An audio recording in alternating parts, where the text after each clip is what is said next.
पता नहीं आरपीएससी बहरी है या सुन नहीं रही हमारी। बहुत सारे अधिकारियों से हमारी बात हो चुकी है और उन्होंने हमें ज्ञापन लिखित में भी उन लोगों ने दिया है। माननीय दिया कुमारी जी ने दिया है, प्रेमचंद जी बैरवा ने दिया है। ऑप्टिमिस्टिक ही हैं और हम कोई उग्र भीड़ नहीं है। हम सभी प्रशासनिक सेवा की तैयारी करते हैं। हम भी फ्यूचर में सिस्टम में ही जाना चाहते हैं। चलेगा ना मैम, तो अगली साल भी हमारे जैसे हमारे भाई बहन आएंगे और वो आवाज़ उठाएंगे। देखिए, इस वक्त हम राजस्थान यूनिवर्सिटी के मेन गेट के पास ही हैं, जहां पर जो आज आरएस मेंस पोस्टपोन कराने को लेकर धरना है वो किया जा रहा है। और ये सारे जो हमारे पीछे जो अभ्यर्थी बैठे हैं वो सब मेंस में क्वालिफाइड हैं। आखिर क्यों इनको यहाँ पर धूप में बैठना पड़ रहा है, क्यों युवाओं को बार बार आवाज़ लगानी पड़ रही है, क्या कुछ बातें हैं, वो क्या कुछ इनके अहम मुद्दे हैं, वो हम इनसे बात करेंगे कि क्यों धूप में इस भीषण गर्मी में यहाँ पर इन लोगों को बैठना क्या कहोगे भैया, आज इतनी धूप में अगर आप लोगों को यहाँ पर बैठना पड़ रहा है और सरकार आपकी मांगे नहीं पूरी कर पा रही है, आरएस मेंस जो पोस्टपोन करने को लेकर आप क्या कहते हैं? मुझे तो लग रहा है कि अगर इतना सब कुछ करने के बावजूद अगर सरकार नहीं मान रही है तो मुझे लग रहा है कि कुछ ना कुछ हमको कड़े डिसीजन लेने पड़ेंगे। आप देखिए, हमको 40 लोगों का समर्थन मिला हुआ है, गवर्नमेंट का, रूलिंग पार्टी का समर्थन है। डिप्टी सीएम 2 डिप्टी सीएम हैं, 6 या 7 मंत्री हैं। हम लोगों को ये समझ नहीं आ रहा है, अगर रूलिंग पार्टी के मंत्री की कोई वैल्यू नहीं है क्या, उनकी चिट्ठी की वैल्यू, या तो उनका एक जो एप्लीकेशन हमको मिली है या तो वो चिट्ठी मात्र है या वो सरकार चिट्ठी मात्र है। हम लोगों की जो मांगे हैं वो जेन्युइन है, डिमांड है और माननी चाहिए गवर्नमेंट को। यहाँ पर जितने भी लोग बैठे हैं वो शायद सब मेंस में वो है क्वालिफाइड है। बिल्कुल है, आप लोग सबकी, हम लोगों के पास प्रूफ है, हम लोगों के पास प्री की मार्कशीट है, हम लोग सब प्री पास हैं। किसी को मजा नहीं आ रहा है यहाँ पर। हम लोग कभी बरसात में बैठ रहे हैं, कभी यहाँ गर्मी में बैठ रहे हैं, ये क्या तमाशा लगा हुआ है। आप महिला युवा किसान की बातें करते हैं, यहाँ सब किसानों के घर से, यहाँ सब महिलाएं बैठे हैं, यहाँ सब हम लोग युवा बैठे हैं, तो हम लोगों को मजा थोड़ी ना आ रहा है यहाँ पर हड़तालें करना, ये करना वो करना। अभी हम लोगों ने डिसीजन लिया है, कुछ लोग तो बोल रहे हैं कि हम लोग भूख हड़ताल में बैठेंगे, तो हमारी ये मजबूरी, हम लोग यहाँ अधिकारी बनने का सपना देख के और हम यहाँ भूख हड़ताल करेंगे सरकार के लिए। कल रात को भी जो है आप लोग यहाँ पर आए हुए थे, कल रात का माहौल भी है वो सबको पता है, और दिन में किरोड़ी लाल मीणा के आवास की तरफ गए हुए थे। क्या कुछ लगता है कि आप लोग आगे क्या कुछ करेंगे? देखिए, हम अभी तो यहाँ पे बैठे ही हैं और जब तक हमारी मांगे पूरी नहीं होंगी, जो कि बिल्कुल जो कि बिल्कुल वैलिड है, अगर वो पूरी नहीं होगी तो हमें बैठना पड़ेगा। But I repeat, none of the students want to protest and leave their study, nobody wants that, but we have no other option right now. तो हमको बैठना पड़ रहा है मजबूरी में, कोई और चारा नहीं, वरना किसी को मज़ा नहीं आ रहा अपना आराम से घर छोड़ के, लाइब्रेरी छोड़ के, बुक्स छोड़ के यहाँ पे प्रोटेस्ट करने के लिए। क्या कुछ मतलब आगे रहेगा? क्योंकि क्या होता है कि राजस्थान में कई सारे पेपर होते हैं, लीक हो जाते हैं, कहीं भ्रष्टाचार, बहुत दिनों से युवा जो है अपने हक की लड़ाई जो है सड़कों पर लड़ रहा है। हमारी तो सरकार से यही विनती है कि हम यहाँ पे बैठे हैं, हमारे पेपर को जल्दी से जल्दी जो भी है उनकी जो मंशा है वो हमें बताए, हम यहाँ कब तक बैठे रहे, हमारी जो बात है उस पर वो विचार करें, यही मंशा है हमारी। तो अभी तक जो है सरकार से बातचीत है वो नहीं हो पा रही है। बहुत सारे अधिकारियों से हमारी बात हो चुकी है और उन्होंने हमें ज्ञापन लिखित में भी उन लोगों ने दिया है। माननीय दिया कुमारी जी ने दिया है, प्रेमचंद जी बैरवा ने दिया है। लेकिन मैम 15 से 16 दिन हो चुके हैं और जो धैर्य की सीमा है वो धीरे धीरे क्रॉस होती जा रही है। और अब आज हम डिसीज़न लेने जा रहे हैं कि ये जो हमारा आंदोलन है, 15 दिन हमने देखा कि सरकार हमारी बात मान रही है, सुन रही है, लेकिन कहीं ना कहीं ये लग रहा है कि चीज़ों को डिले किया जा रहा है। हम सब जितने भी यहाँ बैठे हैं भावी प्रशासनिक अधिकारी हैं, जो प्रशासन को किस तरह से हमें चलाना चाहिए वो हमें हमें अभी सिखाया जाता है और आगे हमें कैसे करना है। लेकिन हम सब यहाँ अपना जो हक है उसके लिए बैठे हैं। बड़ा सवाल तो इस वक्त ये है कि आखिर बार बार युवा कब तक लड़ेगा, चाहे महिलाएं हो उसमें, चाहे पुरुष हो, क्योंकि कई दिनों से राजस्थान में पेपर लीक हो गया, भ्रष्टाचार की लड़ाइयाँ हैं वो लड़ी जा रही है। वही बात कह रही है मैम कि आरपीएससी का जैसे पुनर्गठन की बात हो रही है, तो हर जगह आप देख रहे हैं धरना प्रदर्शन हो रहा है। क्यों ये चीज़ें हो रही है? इस चीज़ के लिए हम लोग मेनली लड़ रहे हैं कि पीछे जितनी भी भर्तियां हुई है उसमें हर साल आंदोलन आंदोलन और आंदोलन, और अभी इस बार भी यही चीज़ चल रही है। तो ये आगे ये चीज़ें ना हो, इसके लिए हमें जो ठोस कदम है वो उठाने पड़ेंगे।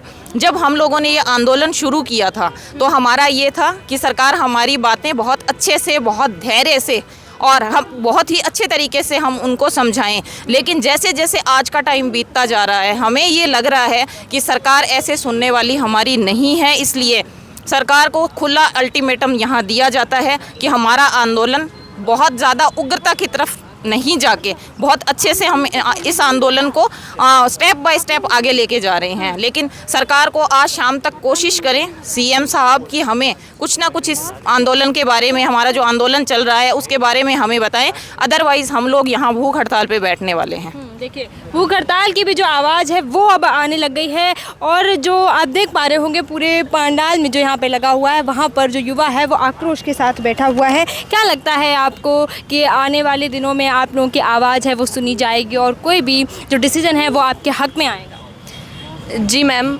हम ऑप्टिमिस्टिक ही हैं और हम कोई उग्र भीड़ नहीं हैं। हम सभी प्रशासनिक सेवा की तैयारी करते हैं। हम भी फ्यूचर में सिस्टम में ही जाना चाहते हैं, तो हम सिस्टम को लेकर के ऑप्टिमिस्टिक हैं। हम ये एक्सपेक्ट कर रहे हैं कि हमारी सुनी जाए, और अगर हमारी ही नहीं सुनी जाएगी, जो इतने सभ्य तरीके से आंदोलन कर रहे हैं, आंदोलन भी नहीं है, हम अभी तो जो उग्र आंदोलन होता है उस पर तो हम आए भी नहीं हैं। हमने बहुत ही सभ्य तरीके से लगभग 40 विधायकों के हमने वो लिए हैं, अर्जी ली है। जो माननीय दिया कुमारी जी हैं, प्रेमचंद बैरवा जी हैं, उन्होंने हमें लिखित में दिया है, वो आश्वासन दिया है, वो हमारे पक्ष में है। तो ऐसा कोई उग्र या फिर इस तरह की कोई चीज़ हम कर भी नहीं रहे हैं। बहुत ही हमारी लेजिबल डिमांड है। लेवल प्लेइंग फील्ड चाहते हैं, सोल्जर्स के हक में हम बात कर रहे हैं, जो भर्तियां ख़राब ना हो जाएं उसके हक में हम बात कर रहे हैं। अगर ऐसी बात में भी हमारी बात नहीं सुनी जाएगी तो हमें लगता है इससे बड़ा दुर्भाग्य क्या ही होगा। ऑपरेशन सिंदूर हुआ उस वक्त जो लोग थे जो तैयारी कर रहे थे, जिनको आना था, जिनका इंटरव्यू या मेंस जो भी था वो उनको देना था, वो नहीं आ पाए। सबको छुट्टियां मिल गई, लेकिन अभी भी वो लोग वहाँ पर हैं और वो यहाँ आना चाहते हैं लेकिन नहीं आ पा रहे। उनकी छुट्टियां हैं वो कैंसिल कर दी जाए। जी, उनकी छुट्टियां कैंसिल हो गई हैं। जो सेना में जो सेवा दे रहे हैं उनकी छुट्टियां कैंसिल हो गई हैं, और तो हम उन्हीं के लिए ही बात कर रहे हैं कि सबको एक फेयर और इंक्लूसिव फील्ड तो होनी चाहिए, लेवल प्लेइंग फील्ड तो मिलना चाहिए, सबको एक फेयर चांस मिलना चाहिए। अगर किसी एक भी इंसान को डिसएडवांटेज इस पोजीशन पे है तो वो चीज़ सही तो नहीं है ना, ये डेमोक्रेसी है। देखिए, लगातार जो धरना प्रदर्शन है वो कोने कोने में अगर देखा जाए तो किया जाता है, और कहीं ना कहीं बार बार जो है आप लोग आवाज़ उठाते हैं। क्या लगता है कि किरोड़ीलाल मीणा के पास भी आप लोग कल गए, उनके आवाज़ के बाहर जिस तरीके से आप लोगों का धरना प्रदर्शन था, कोई जो है आश्वासन आप लोगों को मिला है? मैम, हम जिस दिन से जा रहे हैं हमें आश्वासन पे आश्वासन ही मिल रहे हैं, लेकिन सही में पता नहीं पीछे से वर्क कर भी रही है गवर्नमेंट या नहीं कर रही है। हमें आरपीएससी पे तो बिल्कुल विश्वास नहीं है, उससे तो विश्वास मतलब उठ गया है। तो अब हमारी जो सारी उम्मीदें हैं वो सिर्फ और सिर्फ गवर्नमेंट पे बची हैं कि वो हमारे हित में कुछ ना कुछ अच्छा ज़रूर करेगी। एक तरीके से आप लोग इस सिस्टम में जाने के लिए जो है लड़ रहे हैं और सिस्टम ही हैंग पड़ा हुआ है। बिल्कुल मैम, सिस्टम बस वही है ना, ये हमें ना एक उग्र भीड़ का नाम दे रहे हैं। मैम, हम ऐसे नहीं, हम भी एक मतलब सभ्य परिवार से हैं। हमारी जो फैमिली है वो एक बहुत अच्छे पोस्ट पे है। तो इसका मतलब आज हम अपनी हितों के लिए आवाज़ उठा रहे हैं, इसका मतलब ये तो नहीं कि हम गलत कर रहे हैं। और अगर ये सिस्टम ऐसे ही चलेगा ना मैम, तो अगली साल भी हमारे जैसे हमारे भाई बहन आएंगे और वो आवाज़ उठाएंगे।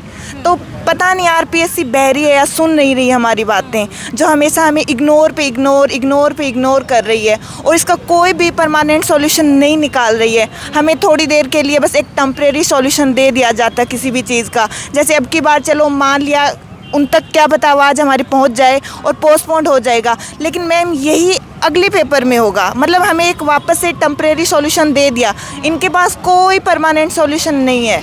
तो बस उन्हीं से यही एक दरख्वास्त है कि टाइम पे कैलेंडर जारी करें, ताकि बच्चे अपने लिए मतलब कि प्रिपेयर रहें कि हमें कब प्रीलिम्स देना है, कब मेंस देना है, कब हमारा इंटरव्यू है। हाँ, आप लोगों ने कहा कि आरपीएससी भी यूपीएससी की तरह क्यों नहीं हो जाता, यूपीएससी के तर्ज पर क्यों नहीं चलता? जी, यूपीएससी को सब जानते हैं कि वो एक साल पहले ही अपना पूरा एक रेगुलर कंटिन्यूस कैलेंडर निकाल देती है, और आरपीएससी को पूरा स्टेट जानता है कि कब कैसी है। कोई भी छोटे एग्ज़ाम हो चाहे बड़ी एग्ज़ाम हो, 2 से 3 साल वो मिनिमम खींचती है, और कोर्ट में भी जाती है मैक्सिमम टाइम। तो हम बस यही चाहते हैं कि कैलेंडर जो है वो रेगुलर बेसिस पे, एक्चुअल रेगुलर बेसिस पे जाए यूपीएससी के तर्ज पे। अच्छा, अच्छा, राजस्थान में अगर किसी भी एग्ज़ाम की, किसी भी पोस्ट की बात करें तो वो RAS जो है बहुत बड़ा एग्ज़ाम होता है। अगर इसमें ही इतनी प्रॉब्लम्स आ रही है तो और सारे एग्ज़ाम्स में प्रॉब्लम्स आए, वो सारी तो फिर जेन्युइन बात हो गई सरकार के लिए। वो एक तरीके से इधर से सुनती है उधर से निकाल देती है। ये सही बात है। RPSC सबसे बड़ी जो एग्ज़ाम कराती है वो स्टेट PCS यानी कि RAS की एग्ज़ाम कराती हैं। अगर RPSC यही एग्ज़ाम को ढंग से नहीं करा पाएगी तो बच्चों में अविश्वास का भाव पैदा होता है कि जब इतनी बड़ी एग्ज़ाम है स्टेट की, वो ही नहीं करा पा रही है ढंग से, 2-2 3-3 साल लग रहे हैं, तो बाकी छोटी एग्ज़ाम्स में तो फिर एक्स सर्विसमैन का भी इसमें है कि एक्स सर्विसमैन जो हैं उनको लेकर भी कोई पॉइंट आप लोग रख रहे हैं, एक बार वो बताएंगे कि एक्स सर्विसमैन का इसमें क्या रोल है? मैम इसमें ये कह रहे हैं कि अपन जो अभी गवर्नमेंट ने अभी सैनिकों के लिए मतलब बहुत उनको अप्रिसिएट किया था कि उन्होंने बहुत अच्छा काम किया है। जैसे हमारी ये उप मुख्यमंत्री है दिया कुमारी जी, उन्होंने तो उनको मतलब महाराणा प्रताप के एकदम समकक्ष बताया था। लेकिन अगर हम धरातल पे आके देखते हैं ना, मतलब बोलने की बातें कुछ अलग हैं, करने की बातें कुछ अलग हैं। मतलब अगर उनके लिए तुम मतलब बिल्कुल भी अगर सम्मान की भावना है तो भाई दिखाओ ना उनको। वो बेचारे लड़ रहे हैं यहाँ पे आके अपनी आवाज़ उठा रहे हैं, लेकिन उनकी आवाज़ सुनने वाला कोई नहीं है। क्या वो अपने लिए मतलब बॉर्डर पर खड़े होके मतलब पूरे दिन रात एक करके मतलब अपनी फैमिली को छोड़ के पीछे बोल रहे हैं, मतलब उनकी आवाज़ ही नहीं सुन रहा कोई? क्यों मैम ये बताओ, सिस्टम ही कहीं ना कहीं ख़राब है ना, ये हैंग हो गया है। और देखिए, आपने देखा कि किस तरीके से यहाँ पर युवा अपनी हक की लड़ाई, भीषण गर्मी में तापमान है वो देखिए जो है 40 डिग्री को छूता हुआ है और यहाँ पर लड़ रहे हैं। बार बार जो है ये सरकार को चेतावनी दे रहे हैं कि हम भूख हड़ताल करेंगे, हम सड़कों पर लड़ेंगे। आखिर कब तक युवा जो है सड़कों पर लड़ेगा या फिर कौन जो है उनके लिए लड़ेगा? सरकार को ये बात सोचनी चाहिए कि किस तरीके से हम काम कर रहे हैं, क्योंकि ये जो हमारे पीछे जो चेहरे बैठे हैं वो वही चेहरे हैं जो सिस्टम में काम करेंगे। सिस्टम में काम करने के लिए आज वो लड़ रहे हैं। क्या सिस्टम हैंग हो गया है या सिस्टम में जाने से पहले इनको पहले लड़ना पड़ेगा फिर सिस्टम में जाना? आखिर सरकार चाहती क्या है? इनका मेन जो मुद्दा है, मेन जो सवाल है वो यही है कि सरकार अपनी तरफ से हमें जवाब दे दे। ये एक कोई भर्ती नहीं है जहाँ पर जो है सरकार से जवाब मांगा जा रहा है। ऐसी राजस्थान में तमाम भर्तियाँ, तमाम भ्रष्टाचार, paper leak, dummy candidates, SOG की कार्रवाई, हम तमाम जो ऐसे मामले हैं वो बीते दिनों से सुन रहे हैं।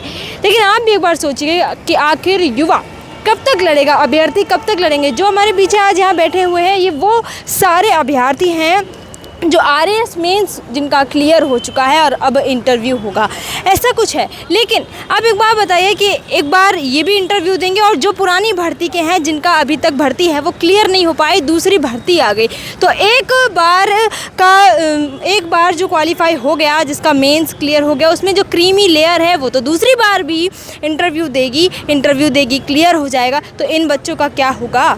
सरकार कभी सोचे तो सही, सरकार कभी इन मुद्दों पर बात तो करे। एक्स सर्विसमैन की बात करे, ऑपरेशन सिंदूर करवाया, ऑपरेशन सिंदूर के बाद जो है सारी जो स्थितियां हैं वो सामान्य नज़र आ रही होंगी, लेकिन आज भी उन लोगों को छुट्टियां हैं वो नहीं मिली हैं।